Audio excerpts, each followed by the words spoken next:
আমরা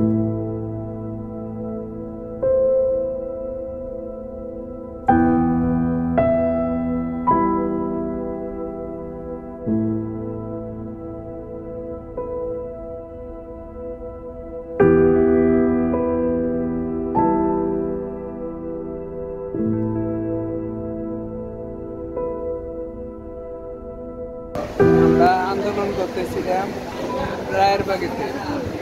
রায়েরবাগ ওই আন্দোলনের সময় আমরা সাধারণ ছাত্র বা জনতা যারা আছে এগুলো আন্দোলন করতেছি। ওই মুহূর্তে মনে করেন কেউ কোনো হামলা টামলা নাই, পুলিশ অতর্কিতভাবে দুইটা সাজোয়া যান, তারপরে হেলিকপ্টার দিয়ে উপরের থেকে মানে অতর্কিত হামলা করছে। ওই দিন খেলা অন্তত আমার দেহাতে 3 জন নিহত হয়েছে আমার সামনে দেখছি আমি। এরপরে আমার কোনোরকম একজনের পায়ে ধরে টান দিয়ে নিয়ে গেছে, টান দিয়ে নিয়ে আমাকে এত লোকালিতে আছে বা আজকে এতদিন হসপিটালে ভর্তি 14 দিন আছে তো লাগছে।